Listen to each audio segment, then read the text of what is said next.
Bismillahirrahmanirrahim. Assalamualaikum warahmatullahi wabarakatuh. Salam sehat dan sejahtera untuk kita semua.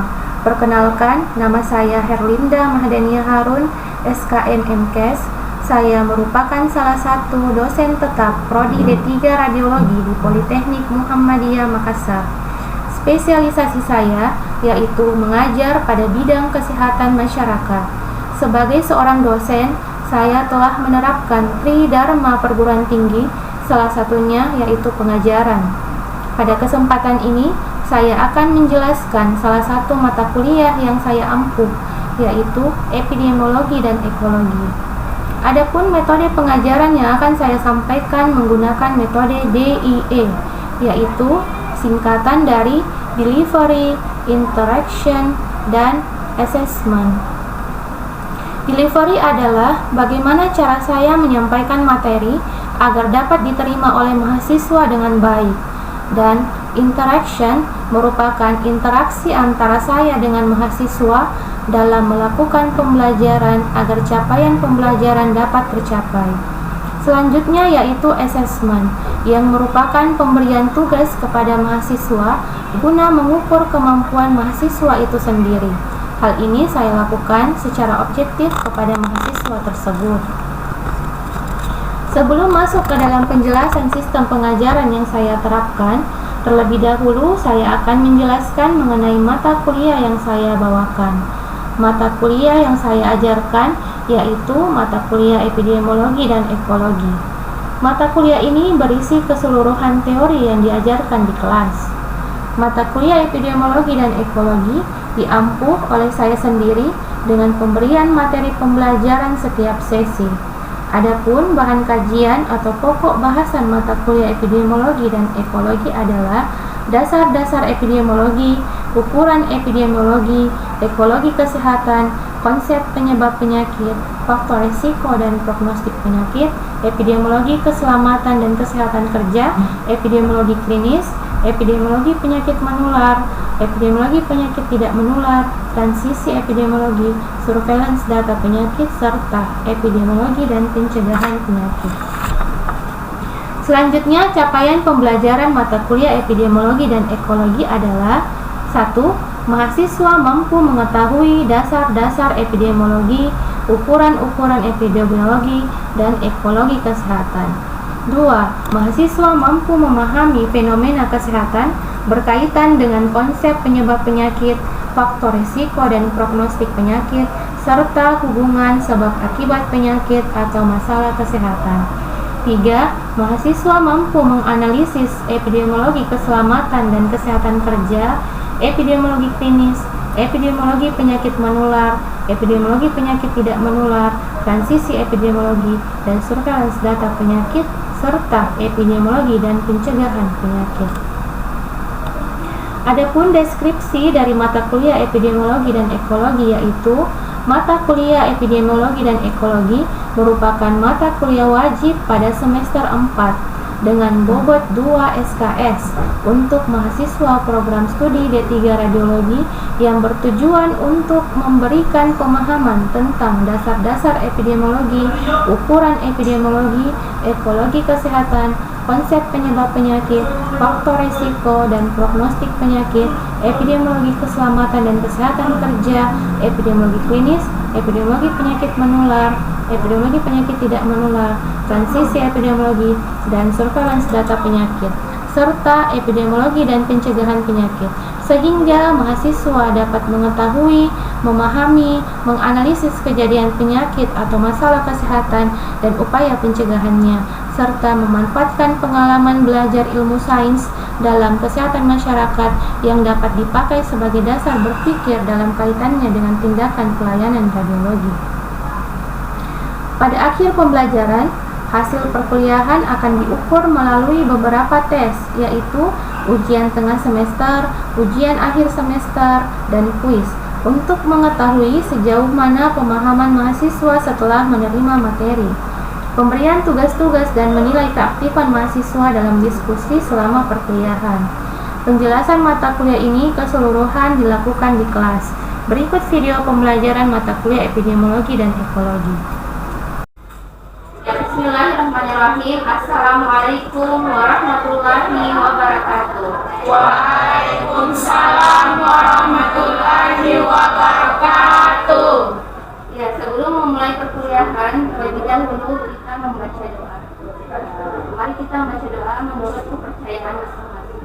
Doa dimulai. Doa selesai. Ya, terima kasih atas kehadiran mahasiswa semua pada hari ini. Jadi kita akan memulai perkuliahan materi tentang surveillance data penyiaran. Adapun capaian mata kuliah hari ini, jadi materi perkuliahan pada hari ini adalah yang pertama mengetahui pengertian epidemiologi, yang kedua adalah mengetahui pengertian surveillance data epidemiologi dan komponen-komponen surveillance.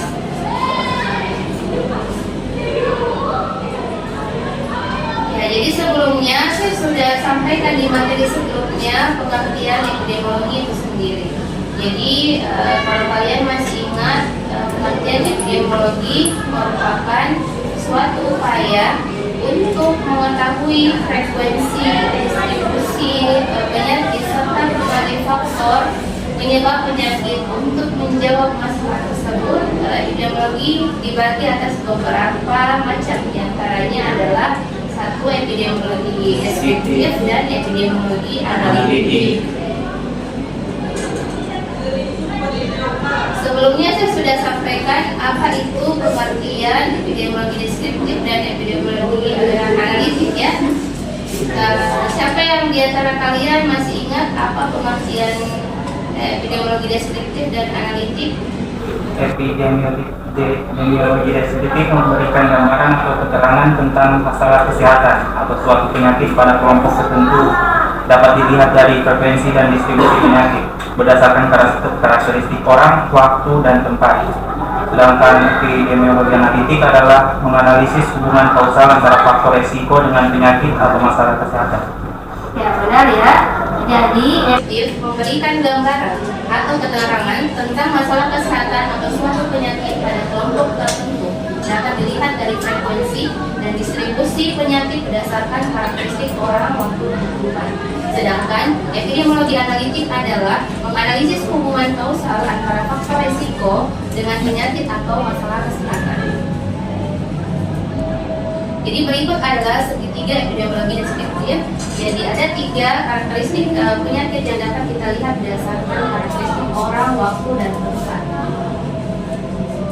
Kemudian epidemiologi analitik dapat kita lihat berdasarkan segitiga epidemiologi, ada hubungan keterkaitan antara host, agent, dan environment. Jadi ada keterkaitan antara host itu orang, agent itu bisa agent dari bahan kimia, bahan biologi ya. Kemudian environment terkait dengan lingkungan. Nah, adapun peranan epidemiologi itu sendiri adalah yang pertama untuk mengidentifikasi masalah-masalah kesehatan, yang kedua adalah untuk mengidentifikasi dan menganalisis penyebab atau faktor resiko suatu penyakit, yang ketiga untuk menentukan perjalanan penyakit, yang keempat untuk pengawasan, pencatatan, laporan secara terus-menerus, yang kelima untuk menggambarkan status kesehatan, dan yang keenam untuk mengevaluasi intervensi yang terbaik atau suatu tindakan pencegahan. Dan yang terakhir adalah untuk memberikan landasan bagi kebijakan publik. Jadi untuk materi hari ini yang akan kita bahas terkait surveillance, yang mana sebagai bentuk monitoring, pengawasan, pencatatan, dan pelaporan yang dilakukan secara terus-menerus. Jadi kita bisa lihat di sini pengertian surveillance. Jadi surveillance data epidemiologi adalah suatu proses pengamatan yang dilakukan secara terus-menerus, sistematik, dan tepat waktu terhadap data dan informasi tentang kejadian penyakit atau masalah kesehatan guna mengarahkan tindakan penanggulangan secara efektif dan efisien. Jadi dengan melakukan pengumpulan data ini, pengolahan data, kemudian analisis dan interpretasi data, serta diseminasi untuk upaya tindak lanjut, perbaikan, dan perubahannya. Ya, berikut adalah komponen dari surveillance itu sendiri. Jadi tahapan dari surveillance itu dimulai dari pengumpulan data ya. Setelah data dikumpulkan, kemudian data tersebut diolah kemudian diolah datanya, kemudian dianalisis. Setelah dianalisis, diinterpretasi, dan menyusun atau pembuatan laporan. Kemudian dari laporan tersebut bisa dilakukan diseminasi atau penyebaran informasi ke berbagai pihak ya. Ya, pengumpulan data. Jadi data di sini merupakan bahan mentah yang akan diolah dan dianalisis yang diperoleh sebagai hasil dari suatu proses pengumpulan data yang dilakukan terus-menerus, berencana dan secara sistematik. Jadi sesuatu yang belum mempunyai arti bagi penerimanya dan masih memerlukan adanya suatu pengolahan. Jadi data itu bisa berwujud suatu keadaan gambar, kemudian suara ya, huruf, angka ya, matematika, bahasa, ataupun simbol-simbol lainnya yang kita gunakan sebagai bahan untuk melihat lingkungan, kemudian objek, kejadian ataupun suatu konsep. Adapun sifat data surveillance, jadi kita bisa melihat data tersebut berdasarkan karakteristik orang, waktu dan tempat. Nah, orang di sini adalah siapa atau subjek pencatatan dan pelaporan. Kemudian tempat adalah lokasi kejadian yang dicatat dan dilaporkan. Kemudian waktu adalah saat kejadian yang tercatat dan dilaporkan. Jadi frekuensi pengumpulan data bisa dilakukan disesuaikan dengan kebutuhan informasi yang kita berikan ya. Bisa dilakukan secara rutin, bulanan, bisa juga rutin harian bahkan mingguan ya. Jadi setelah data yang kita kumpulkan, kemudian data tersebut kita olah ya. Pengolahan data itu dilakukan untuk menghindari adanya duplikasi ya. Jadi kita menilai kelengkapan dan kelengkapan di sini. Kemudian kita lakukan baik secara manual, bisa juga bantuan dengan kalkulator maupun dengan bantuan elektronik ya. Jadi pengolahan data bisa menggunakan software tertentu. Contohnya program yang bisa kita pakai dalam pengolahan data adalah Info, SPSS, dan Microsoft Excel ya.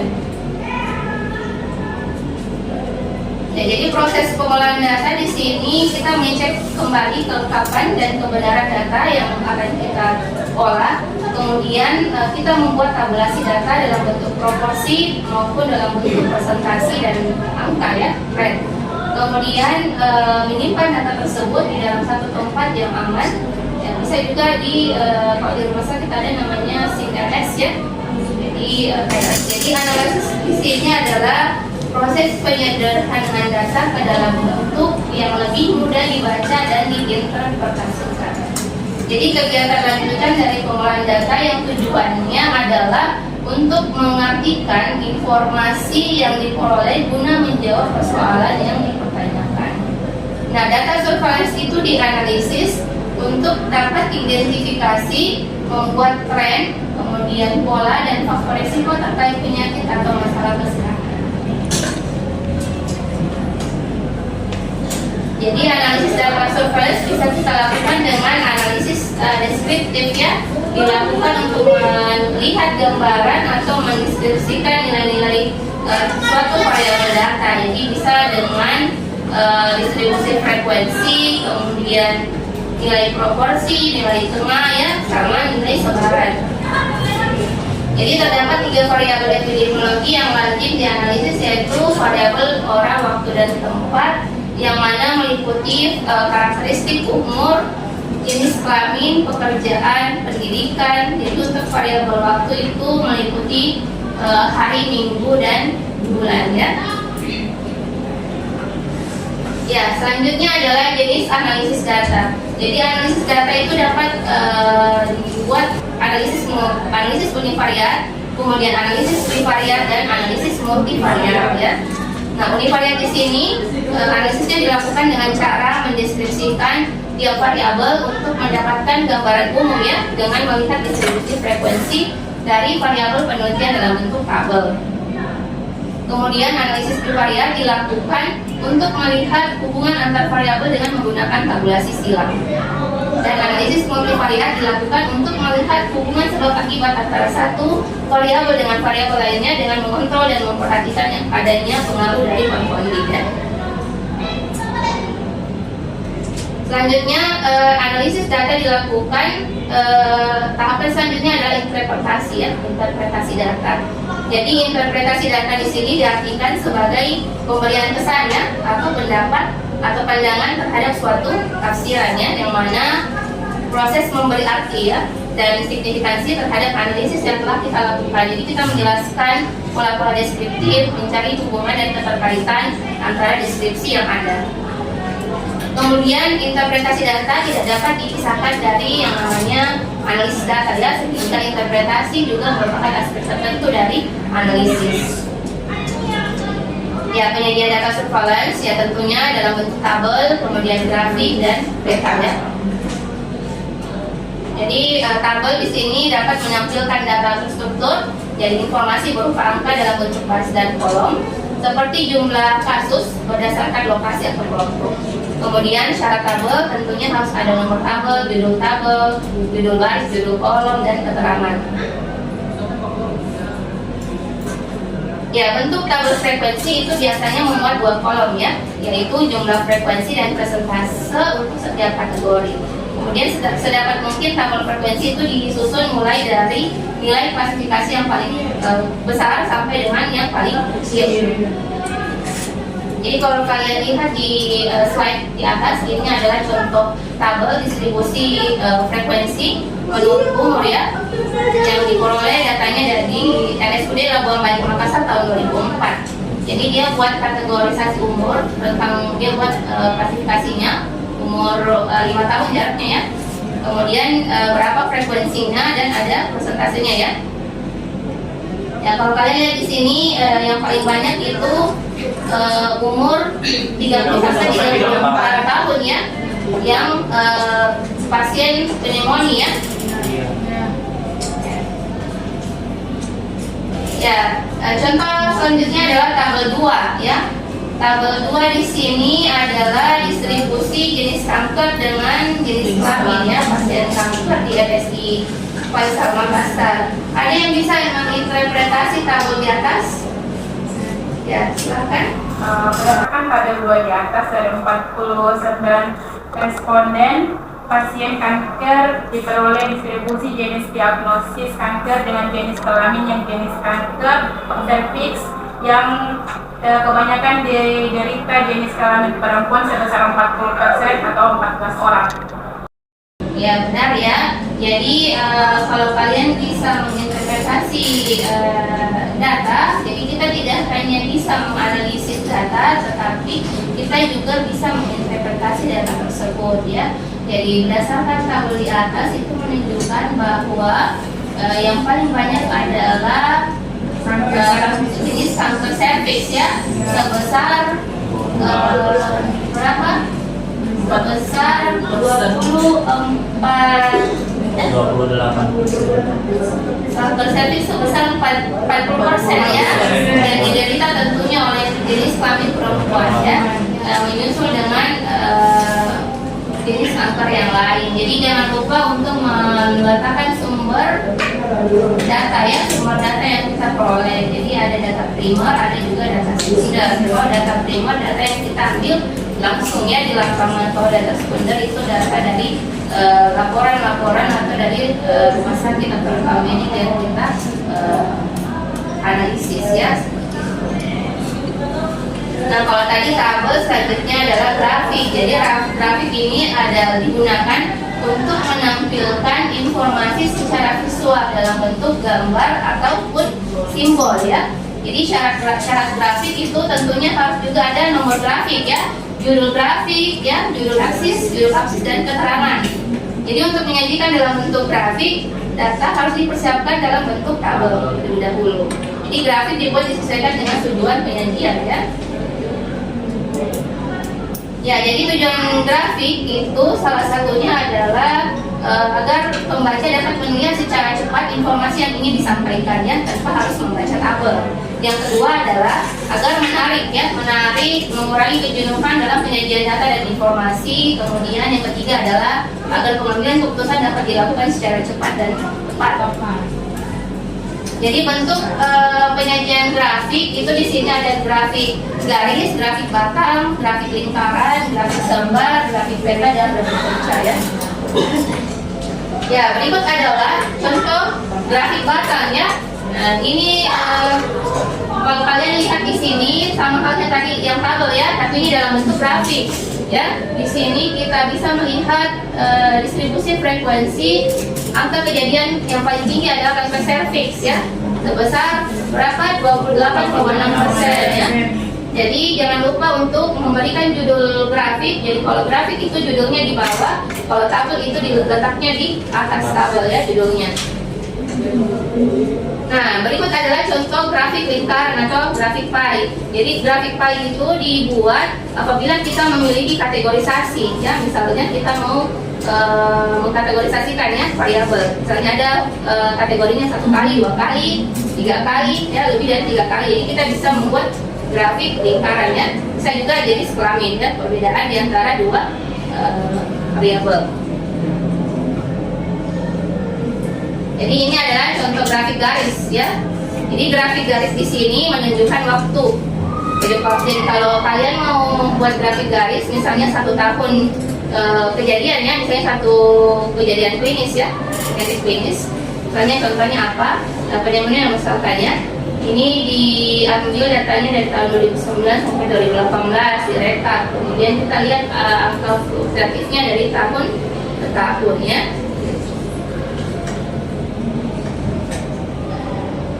Kemudian contoh grafik histogram, kalau ini dia bedanya dengan grafik batang. Kalau grafik batang kan dia ada space-nya ya. Kalau histogram dia berdempet-dempet. Jadi ini ada keterkaitan antara satu batang dengan batang yang lain. Jadi dia ada keterkaitannya ya. Itu namanya histogram. Nah, selanjutnya ada peta. Jadi mungkin peta itu memang jarang ya dibuat ya. Cuman memang ini menunjukkan atau menampilkan informasi khususnya berhubungan dengan kondisi lingkungan atau geografis ya. Jadi syarat peta di sini itu tentunya harus ada nomor peta, judul peta, keterangan, peta, skala peta, dan arah-arah. Jadi peta ini dibuat tentu saja harus disesuaikan dengan tujuan penyajian ya. Jadi contohnya ini penyajian peta. Jadi kalau kita ingin membuat peta, jadi ada kategorisasinya ini ya, yang warna. Ini dia dilihat dari warnanya. Jadi ada kategorinya rendah, sedang, dan tinggi ya. Jadi kalau yang tinggi itu dia paling hijau, yang warnanya hijau pekat ya. Jadi artinya itu lokasi yang paling banyak diderita ya suatu penyakit. Nah, setelah kita melakukan proses dari pengumpulan data, pengolahan data, analisis, kemudian penyajian data ya, interpretasi, selanjutnya pada tahap akhir adalah diseminasi informasi. Jadi pada tahap ini adalah hasil analisis data dan interpretasi tersebut dibuatkan laporannya. Laporan disesuaikan dengan kebutuhannya. Jadi ini kegiatannya itu harus ada dokumentasi, kemudian ini salah satu bahan untuk monitoring dan evaluasi program dan sistem surveillance ya. Selanjutnya sebagai bahan untuk merancang kegiatan perencanaan selanjutnya ya.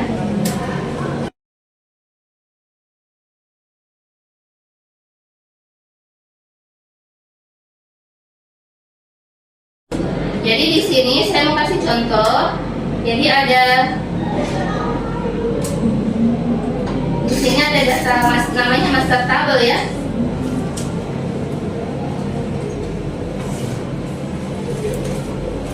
Jadi ini ada namanya master table. Jadi kalau misalnya kalian sudah merekap ya semua data, jadi ini yang namanya variabel, misalnya nama, umur, jenis kelamin ya, pendidikan terakhir, pekerjaan, apalagi jenis kanker, radioterapi ya. Ini semua namanya variabel. Jadi semua variabel itu diisi berdasarkan yang kalian peroleh ya, berdasarkan misalnya nama pasien 1 orang di input masuk ya ke dalam itu. Ini lebih mudah kalau rumah sakit itu dia memiliki SIP RS ya, atau namanya rekam medik. Jadi kita tinggal memasukkan saja data pasien ya.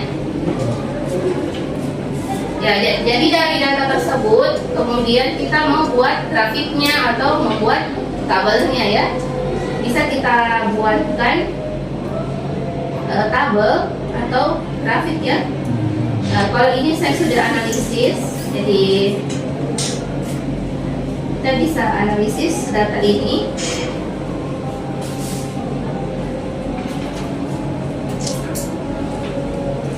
Ini kita buat di slide yang di sheet yang baru. Ini kan yang saya sudah analisis ya di SPSS, kemudian ini kita mau dibuatkan penyajian datanya dalam bentuk grafik ya. Kalian bisa lihat ya di slide di atas, ini adalah bentuk grafik dari tabel yang telah kita buat ya. Jadi kita buatkan dulu tabelnya, kemudian kita buat grafik, kita buat dulu ini semua dari atas ke bawah ya. Sampai kemudian kita pilih insert, kemudian pilih jenis grafik yang sesuai dengan informasi yang kita butuhkan. Nah, kalau ini kan dia jenis kanker ya, jadi yang dibutuhkan adalah jenis grafiknya itu adalah grafik batang ya. Kalau yang waktu itu tadi kan dia menunjukkan waktu ya, jadi dia grafik garis ya, harus disesuaikan. Jadi tidak asal kita langsung memilih grafik apa ya, tetapi harus disesuaikan dengan informasi yang sesuai ya dengan kita peroleh. Nah, ini kan sudah ada grafiknya ya. Kemudian kita buatkan judulnya ya. Jangan lupa grafik dan tabel itu harus memiliki judul. Jadi dia harus dapat membuat ya, menjelaskan grafik tersebut dan tabel tersebut ya. Jadi jangan lupa untuk membuat judul. Jadi ini contohnya misalnya grafik ya, grafik 1 distribusi jenis kanker. Jadi distribusi jenis kanker di RSI Faisal. Jadi jangan lupa ya untuk mencantumkan tahun berapa. Cukup saja kalau ditebalkan supaya jelas terlihat judul grafiknya ya. Oke. Kemudian kalau kalian sudah terserah ya, bisa dibuatkan tabel saja, bisa juga keduanya, tabel dan grafik, bisa juga grafik. Jadi sesuai kebutuhan informasi yang kita ingin sampaikan ya. Jadi nanti di rumah sakit kalau kalian sudah buat merekap semua data ya, hasil misalnya bulanan atau mau membuat laporan tahunan ya, bisa membuat laporan dalam bentuk tabel ataupun bisa dalam bentuk grafik ya. Jadi ini harus memiliki data yang lengkap ya, sesuai dengan variabel ini, contohnya ya variabel yang sudah kita tentukan ya. Oke, baik. Selanjutnya ada yang ingin bertanya terkait materi perkuliahan hari ini? Mungkin ada yang ingin ditanyakan?